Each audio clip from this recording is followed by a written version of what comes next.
رات کے تقریباً 11 بجے کا وقت ہوگا جب وہ اس گاؤں کے سنسان بس سٹاپ پر اترا۔ بھری بس سے یہاں اترنے والا وہ اکلوتا مسافر تھا۔ گاڑی اسے اتار کر آگے بڑھ گئی تو اس نے ارد گرد نظر دوڑائی۔ جہاں تک نظر کام کر رہی تھی وہاں صرف کھیت اور اکا دکا درخت ہی نظر آ رہے تھے۔ اگرچہ گرمیوں کا موسم تھا مگر پھر بھی دور دور تک کسی ذی روح کا وجود نظر نہیں آ رہا تھا۔ حالانکہ عام طور پر سردیوں کی نسبت گرمیوں کی راتوں میں لوگ آتے جاتے رہتے ہیں، مگر یہاں ایسے لگ رہا تھا جیسے انسان رہتے ہی نہیں ہیں۔ اسے بتایا گیا کہ رات 9 بجے تک یہاں ٹانگا مل سکتا ہے، اسی لیے وہ 9 بجے سے پہلے پہنچنے کی کوشش کرے۔ بصورت دیگر اسے 7 کلومیٹر کا سفر پیدل ہی طے کرنا ہوگا۔ موبائل بھی ایجاد نہیں ہوا تھا، ورنہ وہ کال کر کے اپنے کسی کزن کو ہی بلا لیتا۔ اس نے جیب سے سگریٹ نکال کر جلائی اور ایک لمبا کش کھینچ کر چل پڑا۔ سامان کے نام پر اس کے پاس صرف ایک چھوٹا سا بیگ تھا جس میں ایک عدد مٹھائی کا ڈبہ، اس کے 3-4 سوٹ اور دوسری چھوٹی موٹی چیزیں تھیں جو اس کے گھر والوں نے اس کی پھوپھی کے لیے دی تھیں۔ یہ 15-20 سال پہلے ایک بار یہاں آیا تھا۔ صبح نکلا تو جلدی تھا، مگر ایک تو سفر زیادہ تھا اور دوسرا گاڑی خراب ہو گئی، اسی لیے رات ہو گئی۔ شہر سے یہاں تک بس 2 ہی گاڑیاں آتی تھیں، جن میں سے تو ایک پہلے ہی چلی گئی تھی اور دوسری شام 6 بجے نکلتی تھی۔ اسے شام والی گاڑی ملی تھی جو راستے میں خراب ہو گئی اور مکینک کو شہر سے لانا پڑا، جس کی وجہ سے بہت وقت ضائع ہوا، اور پھر ایسا ذریعہ نہیں تھا جس پر بیٹھ کر وہ یہاں تک پہنچ سکتا۔ اسی لیے سوائے انتظار کے اور کوئی چارہ نہیں تھا۔ بیگ کندھے پر لٹکائے سگریٹ کے کش لگاتا ہوا سست روی سے چل رہا تھا۔ وہ جانتا تھا 3 کلومیٹر کا سفر اسے پیدل ہی طے کرنا ہوگا، کیونکہ جس طرح کا یہ علاقہ تھا شاید اسے یہاں اس وقت کوئی سواری ملتی جو اسے اس کی منزل تک پہنچا دیتی۔ 2 کلومیٹر چلنے کے بعد چھوٹا سا ایک گاؤں آیا، مگر یہ اس کی منزل نہیں تھی۔ اسے ابھی 5 کلومیٹر اور چلنا تھا اور یہ سوچ کر ہی اس کی جان نکلی جا رہی تھی۔ 5 کلومیٹر کا سفر اسے اور پیدل چلنا تھا، یہ سوچ سوچ کر ہی وہ پریشان ہوئے جا رہا تھا۔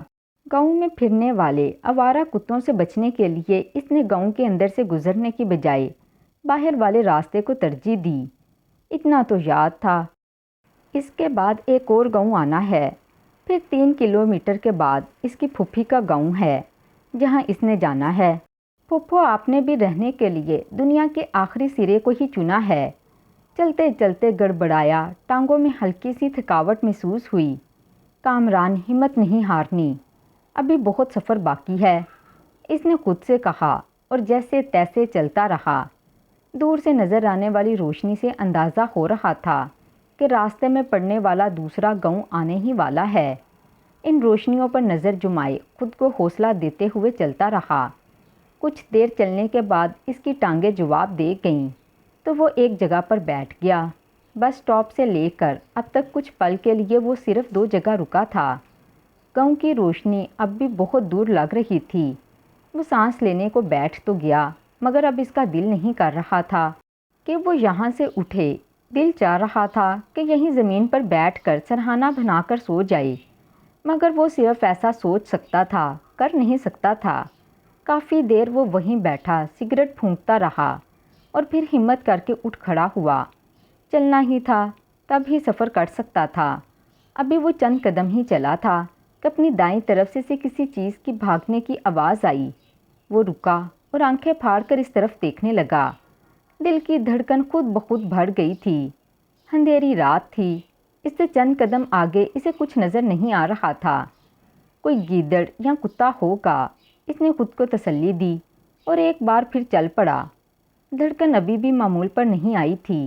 انسان کو مصیبت میں ہمیشہ اللہ ہی یاد آتا ہے، اور انسان ایسا خود غرض ہے کہ اللہ کو صرف مصیبت میں ہی یاد کرتا ہے۔ کامران کو بھی جو کچھ یاد تھا سب پڑھ لیا، اور اب اللہ پاک کے ناموں کا ورد کرتے چلنے لگا۔ اللہ کے نام سے دل کو کافی حد تک اس سے تسلی ہو گئی۔ دوسرا گاؤں قریب آ گیا تھا۔ کامران کو اس گاؤں کے اندر سے ہی گزر کر جانا تھا، کیونکہ اس کے چاروں طرف کھیت تھے۔ راستہ صرف گاؤں کے اندر سے ہی گزرتا تھا۔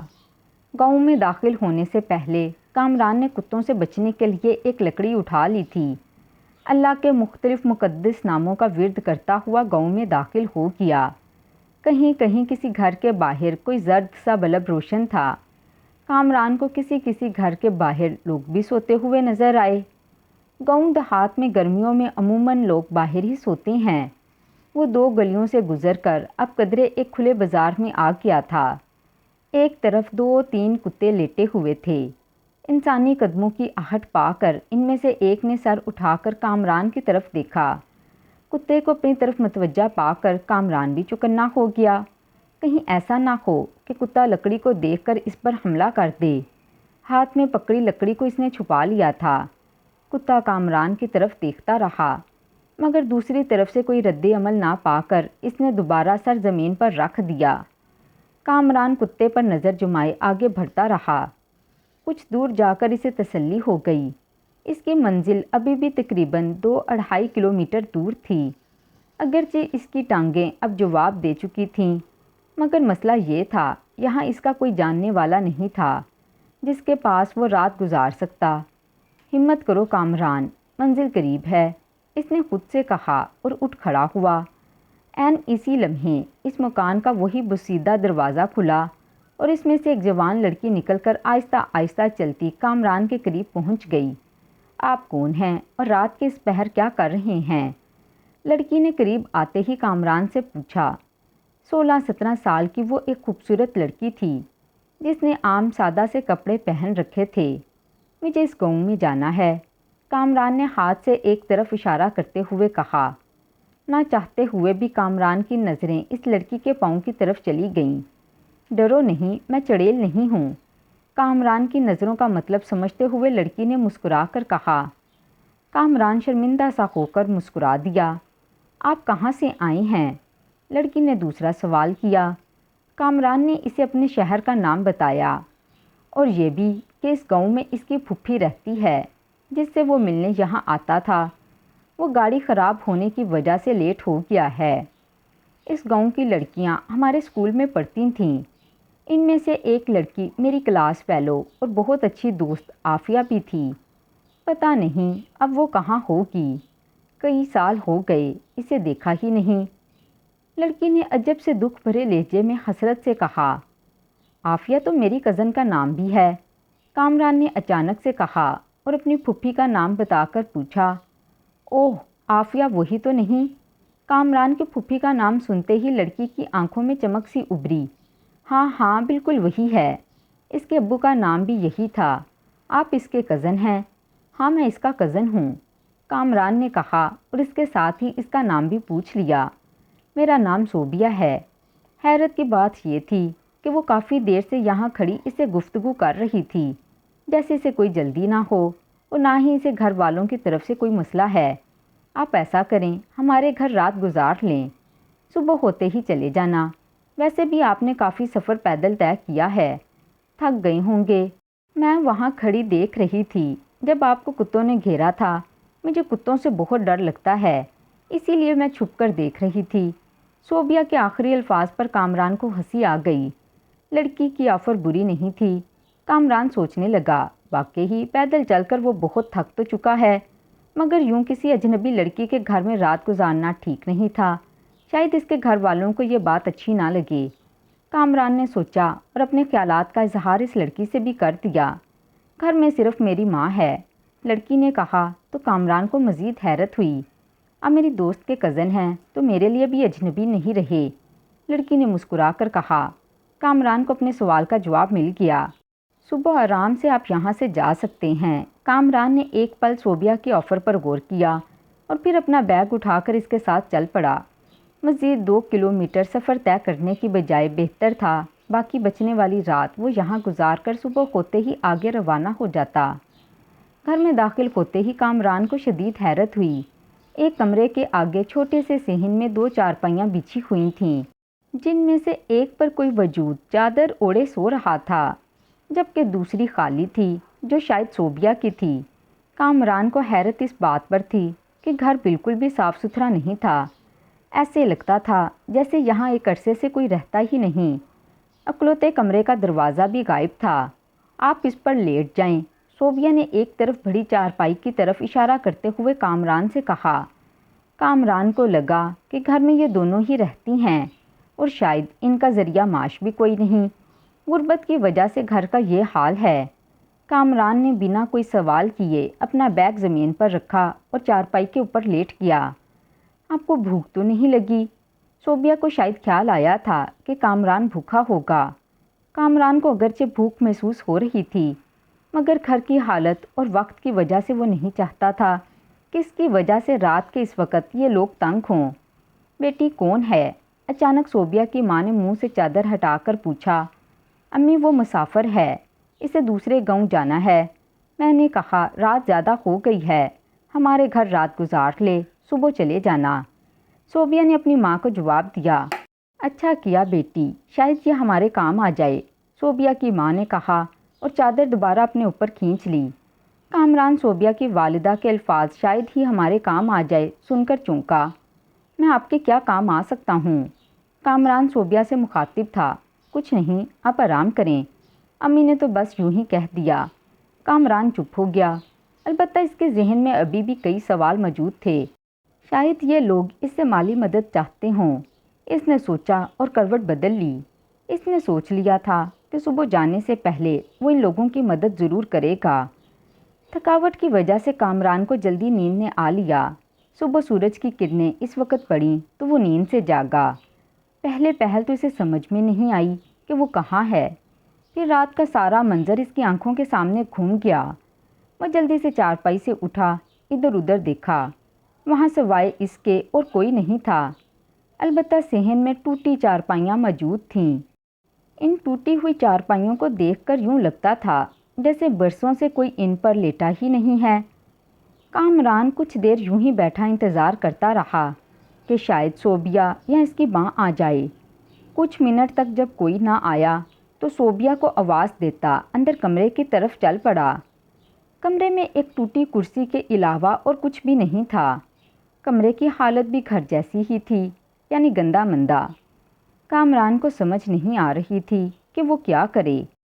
رات والا سارا واقعہ اسے خواب کی طرح لگ رہا تھا، مگر کامران کی اس گھر میں موجودگی بھی حقیقت تھی، جو یہ بات ظاہر کر رہی تھی کہ کامران اس گھر میں اپنی مرضی سے نہیں آیا۔ یقیناً اسے کوئی لایا تھا۔ اسے یہاں لانے والی وہ لڑکی اب نظر نہیں آ رہی تھی اور گھر کی حالت سے لگ رہا تھا جیسے برسوں سے یہاں کوئی رہتا ہی نہیں ہے۔ کامران کو اس گھر سے نکلتے دیکھ کر عجیب سی نظروں سے اسے دیکھا گیا، جیسے کامران انسان کی بجائے کوئی دوسری مخلوق ہو۔ اپنے پھپھو کے گھر میں پہنچنے تک کامران رات والے واقعے کے بارے میں ہی سوچتا رہا۔ کامران کی پھپھو اور کزن اسے اچانک دیکھ کر بہت خوش ہوئے۔ ان کے پوچھنے پر کامران نے ان کو بتایا کہ وہ رات کو آیا تھا۔ لیٹ ہونے کی وجہ سے پچھلے گاؤں میں کسی نے اسے اپنے گھر میں روک لیا، اسی لیے وہ صبح صبح یہاں آ گیا۔ کامران نے مختصراً ساری بات بتائی اور رات والا واقعہ وہ گول کر گیا تھا۔ تیسرے دن کامران کا کزن اس کو لے کر اپنے ایک دوست کو ملنے گیا۔ یہ وہی گاؤں تھا جہاں کامران کو وہ لڑکی ملی تھی۔ باتوں باتوں میں کامران نے اپنے کزن کے دوست سے اسی گھر کے بارے میں پوچھا تو وہ لڑکا چونک پڑا۔ بھائی آپ یہ کیوں پوچھ رہے ہیں؟ اس لڑکے نے کہا تو کامران نے ساری بات تفصیل سے اسے بتا دی۔ کامران کی بات سن کر اس کا کزن اور وہ دوست دونوں اچھل پڑے۔ وہ دونوں کامران کو ایسے گھور رہے تھے جیسے انہیں اس کے دماغی توازن پر شبہ ہو گیا ہو۔ ایسے کیوں دیکھ رہے ہو؟ کامران نے حیرت سے پوچھا تو جواب میں جو کچھ انہوں نے بتایا اسے سن کر کامران کو بھی سکتہ ہو گیا۔ اس کے کزن نے بتایا، کامران جس کی تم بات کر رہے ہو وہ مکان کئی سالوں سے بند پڑا ہے۔ اس گھر میں واقعی ماں بیٹی رہتی تھیں اور بیٹی کا نام صوبیہ تھا۔ وہ 16-17 سال کی تھی۔ مذہب کے لحاظ سے وہ دونوں عیسائی تھے، مگر دونوں ماں بیٹی بہت ہی اچھے انسان تھے۔ اس گاؤں میں عیسائیوں کے اور بھی کئی گھر ہیں اور وہ سب کے سب بہت اچھے ملنسار لوگ ہیں۔ صوبیہ اور اس کی ماں بھی ایسی ہی تھیں۔ ایک رات کسی کو بنا بتائے پتہ نہیں وہ دونوں کہاں چلی گئیں۔ گاؤں کے لوگوں نے انہیں تلاش کرنے کی پوری کوشش کی مگر ان کو کوئی سراغ نہ ملا۔ اور تم کہہ رہے ہو کہ تم نے کل رات ان کو اسی گھر میں دیکھا ہے؟ کامران کے کزن نے اس کی طرف دیکھتے ہوئے کہا۔ کامران نے اسے صوبیہ کی عمر اور قد و قوال بھی بتائی۔ اس کے کزن کا دوست بھی چونک پڑا۔ ہاں ہاں بالکل وہ ایسی ہی تھی، اس کے دوست نے جوش سے کہا۔ بات کسی کی بھی سمجھ میں نہیں آ رہی تھی۔ تینوں اٹھ کر اس مکان کو دیکھنے چل پڑے۔ وہاں سوائے خاموشی کے اور کچھ بھی نہیں تھا۔ کامران نے گھر کا جو نقشہ ان کو بتایا ہو بہو ویسا ہی تھا۔ چارپائیاں اب بھی ویسی ہی پڑی تھیں۔ ذہن میں کئی سوال لیے وہ تینوں واپس آ گئے۔ البتہ کامران کو یہ ضرور پتہ چل گیا کہ صوبیہ نامی وہ لڑکی اگرچہ چڑیل نہیں ہے تو انسان بھی نہیں تھی۔ اسے یاد آیا اس رات صوبیہ نے کہا تھا کہ وہ اسے کب سے دیکھ رہی ہے مگر آگے نہیں آئی کیونکہ اسے کتوں سے ڈر لگتا ہے۔ جانوروں میں یہ خاصیت ہے کہ وہ کوئی ایسی چیز دیکھ لیتے ہیں جو انسانوں کو نظر نہیں آتی تو بھونکتے ہیں۔ کامران نے اپنی کزن عافیہ کو ساری بات بتائی تو وہ بھی اچھل پڑی۔ بالکل بھائی، صوبیہ نام کی ایک عیسائی لڑکی میرے ساتھ پڑھتی تھی اور کئی سال پہلے وہ جب کئی دن اسکول نہیں آئی تو ٹیچر نے اس کے گھر اسکول کے چوکیدار کو بھیجا۔ چوکیدار کے مطابق صوبیہ اور اس کی امی پرسرار طور پر لاپتہ ہیں اور اب آپ کہہ رہے ہیں کہ وہ آپ کو اپنے ہی گھر میں ملی ہیں۔ شاید وہ واپس آ گئی ہوں، عافیہ نے اپنا خیال پیش کیا، مگر کامران جانتا تھا کہ بات کچھ اور ہے۔ اگر وہ واپس آ گئی ہوتیں تو ان کے گھر کی حالت ویسی نہ ہوتی اور دن میں بھی نہیں ملتی وہ۔ اس کے گاؤں والوں نے تہیہ کر لیا کہ وہ اس کہانی کا پتہ لگا کر رہیں گے۔ اگلی رات وہ اسی گاؤں میں اپنے کزن کے دوست کے گھر موجود تھا۔ رات کے تقریباً 11:30 بجے وہ اس کے گھر سے نکلا اور صوبیہ کے گھر کے باہر آ کر بیٹھ گیا۔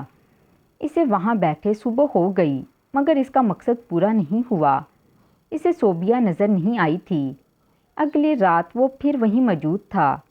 رات 12:30 بجے کا وقت ہوگا جب کامران کو صوبیہ کے گھر کے پاس سفید سا ایک سایہ نظر آیا۔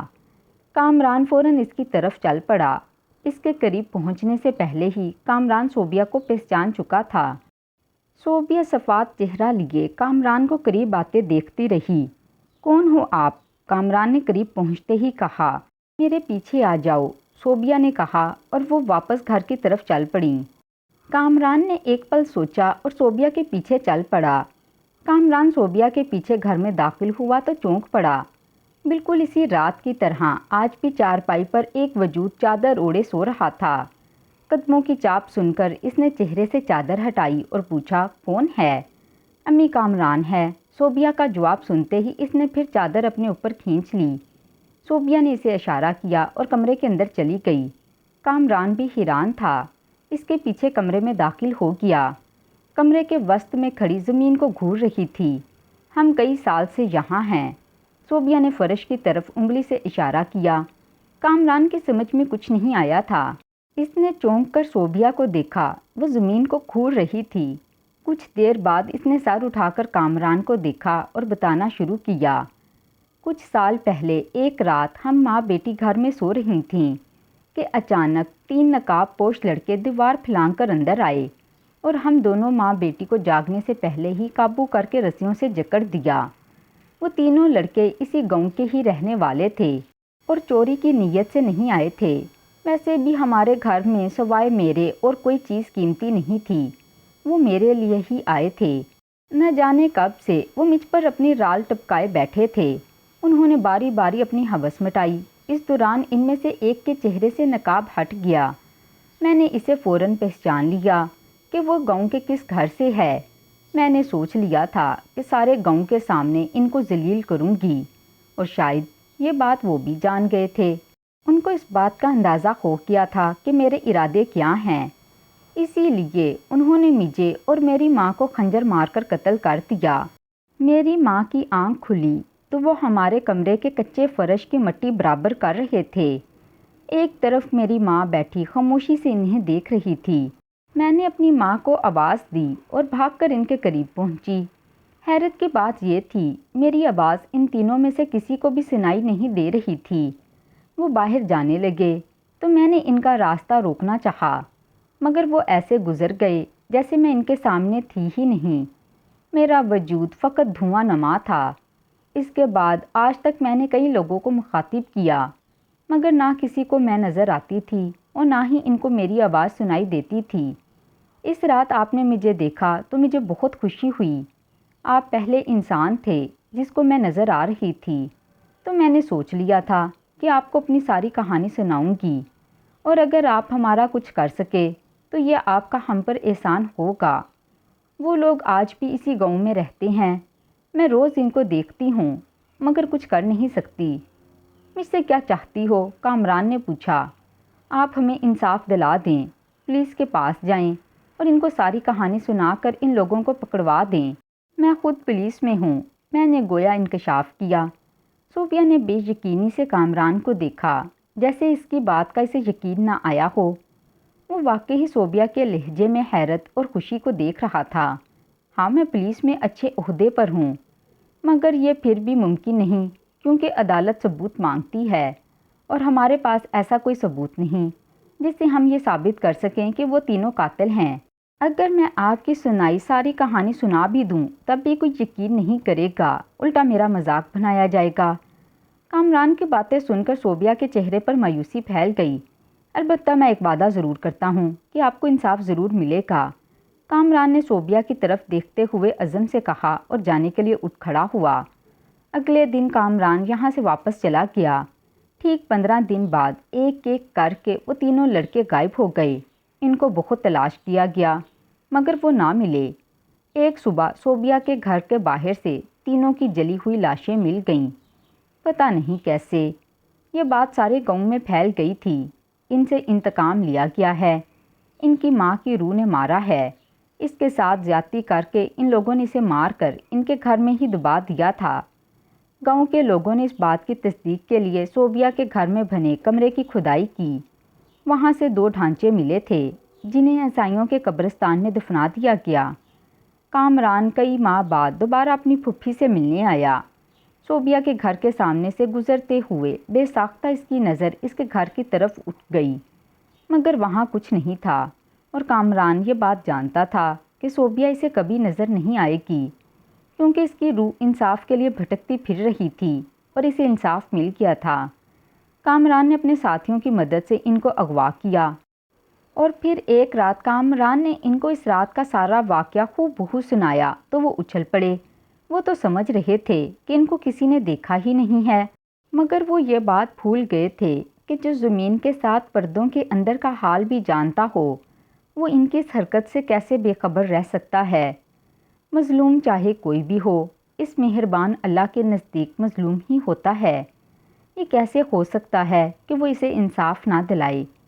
کامران نے صوفیہ کے کہنے پر ان کو آگ لگائی تھی۔ وہ لوگ صوفیہ کو نہیں دیکھ سکتے تھے، اسی لیے نہیں جان پائے کہ کامران کو کس نے بتایا۔ ان کے مرتے ہی صوفیہ نے کامران کا شکریہ ادا کیا اور ہمیشہ کے لیے نظروں سے اوجھل ہو گئی۔ کامران آج بھی سوچ کر حیران ہوتا ہے کہ اللہ پاک نے اس رات شاید اسی لیے گاڑی خراب ہونے کا بہانہ بنایا تھا کہ کامران لیٹ ہو جائے اور صوفیہ سے ملے۔ بعض اوقات جو کام بظاہر کسی ایک کے لیے برا ہوتا ہے، وہی کام دوسرے کے لیے کتنا فائدہ مند ہوتا ہے، وہی اللہ بہتر جانتا ہے۔ بے شک اس کے رنگ وہی جانتا ہے۔ ہم انسان صرف اپنا سوچتے ہیں اور رحیم اللہ اپنی ساری مخلوق کا۔ تو ناظرین، کیسی لگی آج کی کہانی کمنٹ باکس میں لازمی بتائیے گا۔ کہانی پسند آئی ہو تو ویڈیو کو لائک، چینل کو سبسکرائب کر دیں۔ ملتی ہوں اگلی ویڈیو میں، تب تک اللہ حافظ۔